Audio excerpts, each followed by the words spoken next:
Bihar bulletin में स्वागत है आपका दोस्तों। आज हो चुका है 14 जुलाई 2024। आज 14 जुलाई की बिहार की टॉप खबरें लेकर आए हैं आपके लिए, तो चलिए बात करते हैं विस्तार से। आज बिहार में रहने वाले लोगों के लिए एक बड़ी खबर सामने आ रही है। ताज़ा रिपोर्ट्स के मुताबिक आज यानी कि रविवार को बिहार के कई जिलों में मौसम बिगड़ने वाला है, जिसे ध्यान में रखते हुए मौसम विभाग ने अलर्ट जारी कर दिया है और लोगों को सावधान रहने के निर्देश दिए हैं। खबर के अनुसार आज किशनगंज, अररिया, गोपालगंज, पश्चिमी चंपारण, रोहतास, औरंगाबाद, सीवान और समस्तीपुर में गरज चमक के साथ भारी बारिश होने की संभावना है। इन जिलों में कई स्थानों पर आसमानी बिजली भी गिर सकती है। बिहार के शिक्षकों को नीतीश सरकार बड़ा तोहफा देने जा रही है। दरअसल बिहार में शिक्षकों के हस्तांतरण और पोस्टिंग से जुड़ी हुई बड़ी खबर सामने आ रही है। इसको लेकर के शिक्षा विभाग की कमेटी की मंगलवार को एक बार फिर से बैठक होने वाली है। हस्तांतरण और फिर पोस्टिंग पर 20 जुलाई तक फाइनल रिपोर्ट तैयार होगी। अनुकंपा, बहाली, छुट्टी कैलेंडर और बिहार शिक्षा कैडर को लेकर के बैठक होगी। वहीं पर अब बिहार में अपने गृह जिले की पोस्टिंग का इंतजार कर रहे शिक्षकों को खुशखबरी मिलने वाली है। दरअसल 1 अगस्त से ई शिक्षा कोष पर शिक्षक ट्रांसफर के लिए आवेदन कर सकेंगे। बिहार के बांका से एक हैरान कर देने वाला मामला सामने आया है। यहां पर एक पुलिस वाला दामाद अपनी ही साली को लेकर के फरार हो गया। दामाद पर आरोप लगाया जा रहा है कि वे अपनी ही साली से ही जबरदस्ती शादी करना चाहता था। ये घटना बांका जिला के रजौन प्रखंड के एक गांव की बताई जा रही है। मामला सामने आने के बाद गांव में चर्चा का विषय बना हुआ है। परिजनों ने इस बात की शिकायत पुलिस से की है। फिलहाल पुलिस मामले की जाँच में जुट गई है। पीड़ित लड़की के पिता ने पुलिस को बताया है कि 2018 में वे अपनी बड़ी बेटी की शादी आरोपी से कोर्ट में किए थे। आरोपी बिहार पुलिस में कार्यरत हैं। शादी के बाद से ही दामाद उनकी छोटी बेटी पर गलत नजर रखता था और जबरदस्ती शादी करने पर दबाव बना रहा था। जब घर वालों ने इसका विरोध किया तो फिर उसने 11 जुलाई को अपनी पत्नी को छोड़ करके छोटी शादी को लेकर के भाग गया। वहीं पर पीड़ित पिता ने यह भी आरोप लगाया है कि उनका दामाद हथियार लेकर के घर आया था, जब अपनी पत्नी को कमरे में बंद करके धमकी दी कि अगर उन्होंने अपनी छोटी बेटी की शादी उससे नहीं करवाई तो फिर वे सबको जान से मार देगा। घटना के बाद से पूरे परिवार दहशत में है। जदयू से अलग होने पर बीमा भारती को लेकर के मुख्यमंत्री नीतीश कुमार ने एक भविष्यवाणी की थी और वह भविष्यवाणी अब सही हो गई है। वहीं पर एनडीए के घटक दलों के बड़े बड़े नेताओं के जुटान के बावजूद भी जदयू उम्मीदवार कलाधर मंडल की हार ने कुछ बड़ा संदेश दे दिया है। कलाधर मंडल की जीत के लिए वोट की अपील करने मुख्यमंत्री नीतीश कुमार भी गए थे। भावनात्मक भाषण दिया कि उन्होंने बीमा भारती को बहुत इज्जत दी थी, लेकिन वे छोड़ करके चली गई। वहीं पर केंद्रीय मंत्री ललन सिंह, चिराग पासवान, जीतन राम मांझी, जदयू के राष्ट्रीय कार्यकारी अध्यक्ष संजय कुमार झा, उप मुख्यमंत्री सम्राट चौधरी विजय सिन्हा, सरकार के मंत्री विजय कुमार चौधरी, श्रवण कुमार, अशोक चौधरी, लेसी सिंह, नीरज कुमार बबलू, जदयू के प्रदेश अध्यक्ष उमेश कुशवाहा, उपाध्यक्ष संजय कुमार सिंह सहित दर्जनों नेता रुपोली पहुंचे थे, फिर भी जदयू की जीत नहीं हो सकी। बीमा भारती ने 3 बार जदयू की टिकट पर जीती थी। जदयू के लिए लगातार जीतने वाली सीट रही है। इसी साल फरवरी में मुख्यमंत्री नीतीश कुमार जब विश्वास मत हासिल कर रहे थे तो राजद ने एनडीए के दर्जन भर विधायकों को विश्वास मत के विरुद्ध मतदान के लिए राजी कर लिया था। वहीं पर सीएम नीतीश कुमार ने बीमा भारती के बारे में पहले ही भविष्यवाणी कर दी थी। मुख्यमंत्री नीतीश कुमार द्वारा भविष्यवाणी करते हुए मुख्यमंत्री नीतीश कुमार ने कहा कि वह जदयू की ओर से जीत आई है और दल से अलग होकर के चुनाव नहीं जीत सकती है। जब बीमा भारती राजद टिकट पर पूर्णिया से लोकसभा का चुनाव लड़ी, तीसरे नंबर पर रही। रुपोली उपचुनाव में भी उन्हें यही दर्जा हासिल हुआ। बिहार में बड़े पैमाने पर भर्ती निकली है। अगर आप 10वीं पास हैं और जॉब करने के लिए चाह रहे हैं तो आपके लिए बड़ी खबर है। आप 10वीं पास हैं तो भी आप इसके लिए अप्लाई कर सकते हैं। आपको बता दूं कि ये पद Bihar state power holding company limited ने निकाली है।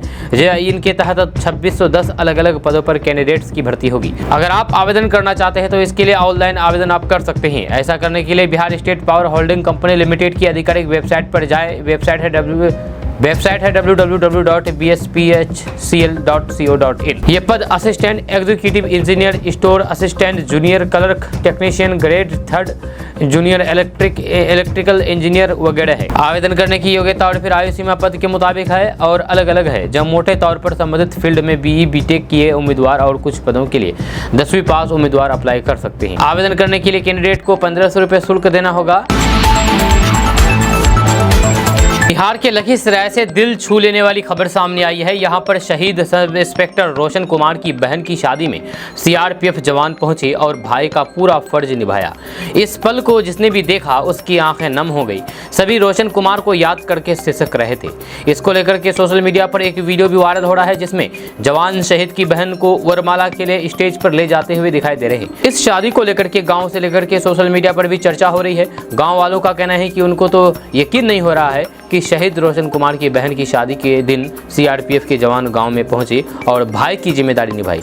शहीद के परिजन भी शादी में पहुंचे, जवानों को देख करके भावुक हो गए और फिर लिपट करके सिसक करके रोने लगे। शादी में पहुंचे एक कोबरा बटालियन अधिकारी ने कहा कि जवानों का फर्ज होता है कि वे देश की सेवा करें। रोशन ने अपनी जिम्मेदारी निभाते हुए अपनी जान दे दी। बटालियन के जवानों ने इकलौती बहन की शादी में पहुँच करके भाई का फर्ज निभाया ताकि परिजनों को किसी तरीके का मलाल ना हो। आपको बता दूं कि इस शादी का वीडियो सोशल मीडिया पर जम करके वायरल हो रहा है और लोग जवानों की खूब तारीफ कर रहे हैं। तो फिर वहीं पर जवानों ने खुद अपने सोशल मीडिया प्लेटफॉर्म पर शहीद की बहन की शादी की फोटो और वीडियो शेयर किया है। एक बड़ी खबर सामने आई है कि गंडक बराज वाल्मीकि नगर से 3,42,000 क्यूसेक पानी गंडक नदी में छोड़े जाने के बाद गंडक दियारा के दर्जनों गांव में बाढ़ का पानी घुसने से जलमग्न हो गए हैं। इतना ही नहीं, पशुओं का चारा भी नहीं मिल पा रहा है, जिससे पशु भी परेशान है। जहाँ गंडक नदी के नदी थाना क्षेत्र के अंतर्गत 1 दर्जन से अधिक गाँव बाढ़ के पानी में डूब गए हैं, जिसके चलते लोग ऊंचे स्थान पर जाने पर मजबूर हो गए हैं। लोग अपने बाल बच्चों के साथ शरण लेने पर मजबूर हो गए हैं और घर द्वार छोड़ करके सभी यहाँ से जाने लगे हैं। रुपौली विधानसभा उपचुनाव का रिजल्ट आने के बाद बिहार में पार्टियां 4 और सीटों पर होने वाले उपचुनाव की तैयारियों में जुट गई है। ये सीटें 4 विधायकों के लोकसभा क्षेत्र चुनाव जीतने से खाली हुई थी, जिनमें तरारी, रामगढ़, जहानाबाद और इमामगंज विधानसभा शामिल है। इस पर उपचुनाव को लेकर के भारतीय जनता पार्टी यानी कि बीजेपी ने अपनी तैयारियां शुरू कर दी है। बताया जा रहा है कि बीजेपी इसमें से 2 सीटों रामगढ़ और तरारी पर चुनाव लड़ेगी। वहीं पर जहानाबाद में मुख्यमंत्री नीतीश कुमार की पार्टी जेडीयू और इमामगंज में केंद्रीय मंत्री जीतन राम मांझी की पार्टी हिंदुस्तानी अवाम मोर्चा अपने प्रत्याशी उतारेंगे। इन 4 सीटों पर एनडीए का सीधा मुकाबला महागठबंधन से होने के आसार हैं। इसे अगले साल होने वाले बिहार विधानसभा चुनाव का सेमीफाइनल भी माना जा रहा है। बिहार में जमीन विवाद अब सुलझेगा। नीतीश सरकार बिहार में दाखिल खारिज से जुड़ी हुई समस्याओं को लेकर के काफी एक्टिव है। इसमें लापरवाही बरतने वालों पर सख्त कार्रवाई करने की बात कही जा रही है। यह सरकार ने विवादों से निपटने के लिए अधिकारियों को सख्त निर्देश जारी कर दिया है। अकेले पटना जिले में ही दाखिल खारिज के लंबित मामलों की संख्या 78,885 है। 30,135 आवेदन 21 दिनों से अधिक तथा 39,182 आवेदन 63 दिनों से अधिक समय से लंबित है। जिलाधिकारी डॉक्टर चंद्रशेखर सिंह ने राजस्व मामले की समीक्षा करते हुए अधिकारियों को चेतावनी देते हुए कहा कि दाखिल खारिज एवं परिमार्जन के आवेदनों का निर्धारण समय सीमा के अंदर निष्पादन कराएं, अन्यथा अनुशासनात्मक एवं विभागीय कार्रवाई की जाएगी। बिहार सरकार शादी करने के लिए पैसे दे रही है। जी हां, बिहार में अंतरजातीय शादी करने पर 1 लाख रुपए दे रही है। आपको बता दें कि बिहार में लोकसभा चुनाव खत्म होने के बाद राजनीतिक पार्टियों की चुनाव तैयारी में जुट गई है। इसी क्रम में बिहार के मुख्यमंत्री नीतीश कुमार भी मतदाताओं को लुभाने के लिए विभिन्न योजनाओं पर काम कर रहे हैं। बिहार सरकार अब अंतरजातीय विवाह करने पर 1 लाख रुपए दे रही है। अंतरजातीय विवाह प्रोत्साहन योजना का जोर शोर से प्रचार किया जा रहा है। जब बिहार सरकार के इंफॉर्मेशन और पब्लिक रिलेशन विभाग ने सोशल मीडिया हैंडल पर एक वीडियो भी शेयर किया है। बिहार की एनडीए सरकार की अंतरजातीय विवाह प्रोत्साहन योजना पर एक न्यूज चैनल ने सर्वे किया और लोगों से राय ली, तो कुछ लोगों ने इस योजना को सही बताया तो किसी ने इसे गलत ठहराया है। ज्यादातर अग्री जाति के लोगों ने कहा कि सरकार की योजना बहुत ही गलत है। जहां अंतरजातीय विवाह प्रोत्साहन योजना समाज में गलत नीतियों को बढ़ावा देने के एक बराबर है। जैसे कि समाज में लोग दूसरे समुदाय के से प्रेम विवाह कर लेते हैं, इससे एक दूसरे के समुदाय के प्रति गलत संदेश जाता है।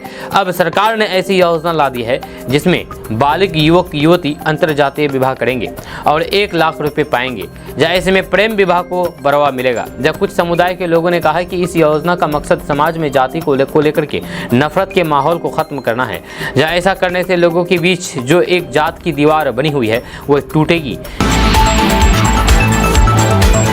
पूर्व एसीएस के पाठक का खौफ टीचरों में खत्म हो गया है। के पाठक के जाने के बाद शिक्षकों ने राहत की सांस ले ली है। उनके जाने के बाद शिक्षक स्कूल में चैन की नींद सो रहे हैं। आए दिन क्लासरूम में शिक्षकों के सोने का वीडियो भी सामने आ रहा है।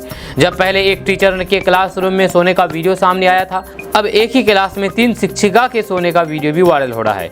जहां शिक्षिका के क्लासरूम में सोने का वायरल वीडियो सहरसा के बनमा इटहरी प्रखंड की उत्क्रमित उच्च माध्यमिक विद्यालय सड़बेला का है। वायरल वीडियो में ये साफ देखा जा सकता है कि कैसे 3 शिक्षिका बच्चों के बैठने वाले बेंच डेस्क पर सोई हुई है। एक क्लास में 3 शिक्षिका सो रही थी, तभी किसी ग्रामीण ने अपने मोबाइल में इसे कैद कर लिया, फिर इस वीडियो को सोशल मीडिया पर अपलोड कर दिया और देखते ही देखते ये वीडियो सोशल मीडिया पर तेजी के साथ वायरल हो गया। हालांकि वायरल हो रहे वीडियो की सत्यता की पुष्टि केडीवी लाइव नहीं करता है। कटिहार में महानंदा नदी उफान पर है। जब कटिहार के आजमनगर में नदी डेंजर लेवल को पार कर चुकी है। इसके कारण कई गांव का सड़क संपर्क भंग हो गया है। लोग नाव से आवागमन कर रहे हैं। जब नाव की कमी की वजह से आवागमन करना मुश्किल भरा साबित हो रहा है। महानंदा विभाग के अधिकारियों ने बताया है कि महानंदा डेंजर लेवल से ऊपर जा चुकी है। साथ ही उन्होंने कहा है कि पानी डेंजर लेवल से ऊपर पहुंच चुकी है। आजमनगर प्रखंड के आधा दर्जन से अधिक गाँव महानंदा नदी की बाढ़ की चपेट में आ चुके हैं। आजमनगर की स्थिति वर्तमान में काफी भयावह दिख रही है। साथ ही कई गांवों को जोड़ने वाली मुख्य सड़क पर पानी की चपेट में आने से आवागमन पूरी तरीके से बाधित हो गया है।